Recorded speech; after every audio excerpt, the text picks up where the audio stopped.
वैश्विक हालातों के बीच राजस्थान के अजमेर जिले के केसरपुरा गांव से स्वदेशी और राष्ट्रीय का बड़ा संदेश देखने को मिला।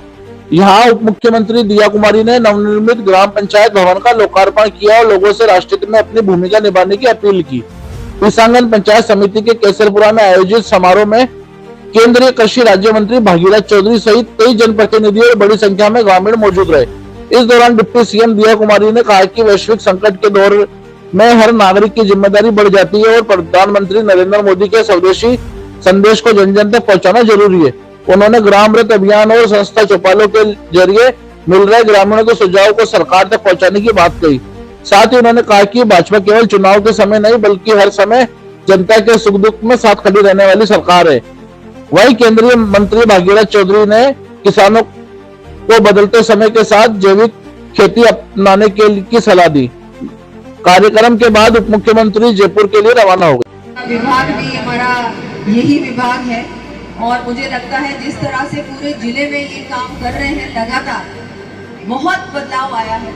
अजमेर में अब आप लोगों की चाहे फसलों की मैं बात करूं, चाहे पानी की समस्या हो या और कोई समस्या हो, उन सब समस्याओं का समाधान निकालने के लिए आपके हमारे भागीरथ जी, आपके लांबा साहब और सभी यहाँ उपस्थित मंच ये हर संभव प्रयास करते हैं। ये जयपुर में भी मुझसे, हमारे मुख्यमंत्री जी से, सभी मंत्रियों से लगातार मिलते हैं, आपकी समस्या वहाँ जाके बताते हैं और उसके बाद तुरंत एक सप्ताह भर में वापस आ जाते हैं कि इस समस्या का क्या आपने हल निकाला।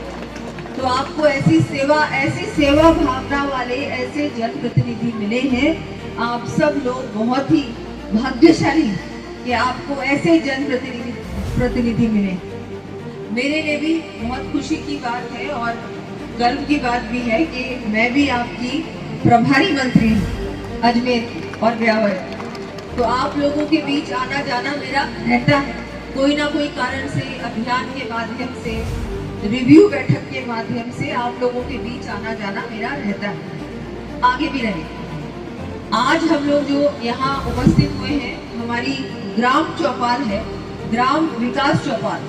अभी कुछ ही दिन पहले आपकी हर पंचायत में हमारे ग्राम विकास रथ गए थे ना, हर पंचायत में गए। वहाँ अधिकारी पहुंचे, जनप्रतिनिधि पहुंचे और आप लोगों की जितने भी सरकार की योजनाएं हैं, जितने भी काम हैं, बहुत सारे काम स्थानीय काम होते हैं, गांव के काम होते हैं, तहसील के काम होते हैं, जिले के काम होते हैं, वो सारे काम आप लोगों से लेके भी गए। सुझाव भी आप लोगों ने सुझाव पेटी में रखे होंगे। अब ये सारे काम आपके जल्द से जल्द होने वाले हैं। ये जो रथ गया है ना, ये मुख्यमंत्री जी ने चिंता की कि मुझे गाँव तक पहुँचना, मुझे जो ये विकास का रथ है ये गांव जाएगा, गांव के एक एक व्यक्ति से पूछेगा कि भाई क्या परेशानी है, मैं क्या आप लोगों के लिए कर सकता हूँ, हमारी सरकार आपके लिए क्या कर सकती है।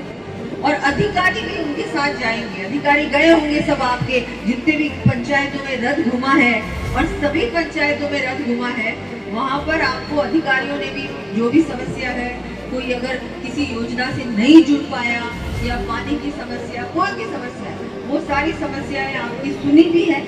सुनने के बाद उन पे हम कार्य भी करें। और अभी कल ही मुख्यमंत्री जी ने सबको कहा है कि सारी जितने सुझाव मिले हैं हर ग्राम पंचायत से, वो सारे सुझाव लेकर प्रभारी मंत्री और हम लोग बैठेंगे और जिस गांव में जो समस्या है, वास्तविकता में जो समस्या है, उस समस्या का समाधान निकालने का हम मिलकर प्रयास करें। तो आप देखिए हमारी सरकार की सोच क्या है।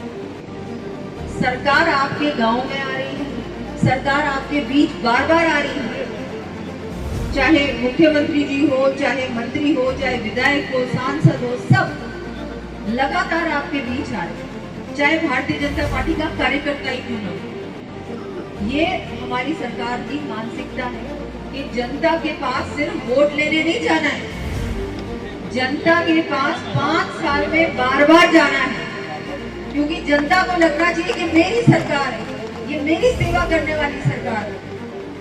ऐसी सरकार नहीं है जो झूठ मूठ झूठे वादे करती है, झूठी घोषणाएं करती है और 5 साल में एक बार आ जाती है, वोट दे दो भाई। ऐसी सरकार नहीं है भारतीय जनता पार्टी। प्रधानमंत्री जी भी बहुत बार राजस्थान आए हैं और ना केवल राजस्थान, हर प्रदेश में वो जाते रहते हैं, बार बार जाते रहते हैं। और अभी जैसा भागीरथ जी ने आपको बताया कि अभी जो समय है, अभी एक संकट है पूरे विश्व में, क्योंकि हम सब जानते हैं कि कहीं पर कुछ ऐसे देश हैं, चाहे हम गल्फ जिसको कहते हैं, उन जितने भी वो देश हैं वहाँ पर एक संकट आया हुआ है, तेल का संकट आया हुआ है। तो हम सब की जिम्मेदारी है कि हम लोग तेल बचाएं, हम लोग पेट्रोल डीजल को कम काम में ले, ज्यादा से ज्यादा हमारे राजस्थान में, हमारे गांव में और हमारे भारत में बनी हुई सभी चीजों का उपयोग करें। हम सब लोग अगर हमारे देश में हम देश का सम्मान करेंगे तो विश्व हमारा सम्मान करेगा और पूरा विश्व भारत की ओर देखेगा। आज भारत पूरे विश्व की चौथी सबसे बड़ी अर्थव्यवस्था बन चुका है। ये कैसे बना है? ये केवल 10 साल में बने हैं। 11वें नंबर से चौथे नंबर। मोदी जी ने मेहनत की, मोदी जी ने प्रयास किया, इसलिए हम यहाँ तक पहुंचे। लेकिन अब इसको यहाँ पर बनाए रखने का काम, भारत को 1 नंबर पे पहुंचाने का काम किसका है? अकेले मोदी जी का नहीं है, इसमें आपका भी योगदान जरूरी है। इसमें एक एक नागरिक को भी अपना योगदान देना होगा। अगर हम देश के लिए नहीं कर सकते तो हमारा मतलब क्या है? अगर देश के लिए आप अपने जीवन में कुछ थोड़ा बहुत नहीं कर सकते तो मुझे लगता है हमारे जीवन का कोई मतलब नहीं है, कोई अर्थ नहीं है। हमने देखा सैनिक जाते हैं दूर दूर सीमाओं पर, गर्मी में, सर्दी में, बारिश में, तूफान में, अपने परिवार को छोड़ के रक्षा करते हैं कि नहीं करते आपकी? तो क्या आज जब हमको कहा गया है मोदी जी ने कि नहीं थोड़ा सा पेट्रोल बचा लो, सोने का अभी सोना नहीं खरीदना, देशी चीजें ज्यादा उपयोग में लेनी है, और ये सब चीजें जो बताई हम लोग क्या इतना सा नहीं कर सकते? कर सकते हैं, क्यों नहीं करें? और हम सब मिलकर हमारे भारत को एक विकसित राष्ट्र बनाना है, राजस्थान को भी एक विकसित राजस्थान बनाना है। उसमें बहुत आवश्यक है कि सबका योगदान हो।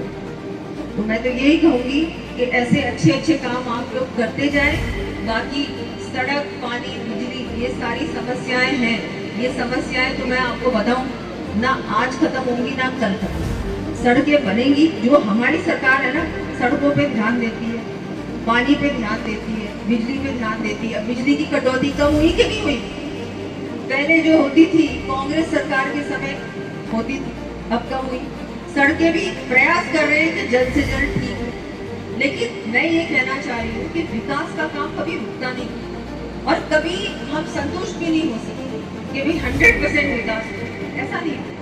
विकास का काम चलता रहता है, कभी समाप्त नहीं होता। आज अपन ने ये सड़क बनाई, कल आप बोलोगे वो बनाओ, तो बनाएगी सरकार, क्यों नहीं बनाएगी? आपने वोट दिया और आपकी सेवा करने के लिए हम बैठे। लेकिन आज राष्ट्रहित की बात हो, आज बात हो रही है कि हमारे देश के लिए हम क्या कर सकते हैं। कभी हमको विचार करना चाहिए, कभी हमको विचार करना चाहिए कि हम हमारे देश के लिए क्या कर रहे हैं। आप लोग सब आते हो, मिलते हो, कभी कोई समस्या है आप बताते भी हो, हम लोग समाधान निकालते भी हैं। लेकिन कभी हम चिंता करें कि हम क्या कर सकते हैं। हमारी बहनें हैं, इतनी बड़ी संख्या में यहाँ मातृशक्ति उपस्थित है, क्या हम हमारी बहनों के लिए कुछ कर सकते हैं? हम इनको पढ़ा लिखाना, इनको आगे बढ़ाना, इनको कोई ना कोई माध्यम से इनकी भी आय बढ़ जाए, ये कोई ना कोई तरीके से इनको भी कुछ इनकम हो जाए इनकी। हमारे युवाओं को कैसे हम आगे बढ़ा सकते हैं, इसके बारे में भी सरकार के साथ मिलकर चिंता करें। कोई प्लान बना के आप लोग कभी लाओ तो उसमें भी हम लोग काम करें तो बहुत अच्छा है। बाकी तो मैं बधाई दूंगी एक बार फिर से कि आपने बहुत अच्छा सुंदर भवन बनाया। ऐसा भवन मुझे लगता है अगर राजस्थान की हर एक पंचायत में बनेगा तो मुझे लगता है बहुत ही ऐसा काम हो जाएगा कि पूरे भारत में ऐसा काम बहुत कम लोग कर रहे हैं। पूरे भारत में ऐसा काम बहुत कम लोग कर रहे हैं और ये इन्होंने सरपंच जी ने आपके सामने करके दिखाया। मैं उनको बधाई दूंगी और आप पूरी उनकी टीम को भी बधाई। और हमारी भारतीय जनता पार्टी के सभी जो यहाँ कार्यकर्ता हैं, बूथ अध्यक्ष हैं, उनको भी धन्यवाद, क्योंकि आप लोग हैं तो हम लोग हैं। आज अगर आप लोग घर घर जाके, जब समय आता है चुनाव का, तब आप घर घर जाके वोट की गिनती नहीं करोगे ना, तो हम लोग यहाँ नहीं बैठ सकते। तो हमारे आज यहाँ बैठने की पूरा जो मैं श्रेय देना चाहूँगी, हमारे कार्यकर्ताओं को देना चाहूँगी। कार्यकर्ता चाहे वहाँ बैठता है, लेकिन आज मैं यहाँ हूँ सिर्फ और सिर्फ मेरे कार्यकर्ताओं की मेहनत की वजह से हूँ, नहीं तो मैं यहाँ बैठ नहीं सकती थी। मैं तो शायद यहाँ भी नहीं बैठ सकती थी, पता नहीं कहाँ बैठ। लेकिन आप लोगों की मेहनत से, आप लोगों की इतना अच्छा आप लोग काम करते हो, जनता से आप जुड़ाव रखते हो, केंद्र सरकार, राज्य सरकार की योजनाएं आप एक एक व्यक्ति तक पहुंचाने का काम करते हो। ये सबसे बड़ा काम है जो आप लोग करते हैं, और मैं आपको एक बार फिर से आभार व्यक्त करती हूँ, धन्यवाद देती हूँ। आज मैं इस कार्यक्रम के लिए सबको बहुत बहुत बधाई देती हूँ और आपका फिर से आभार व्यक्त करती हूँ। जय हिंद, जय भारत, जय राजस्थान, जय जय श्री राम।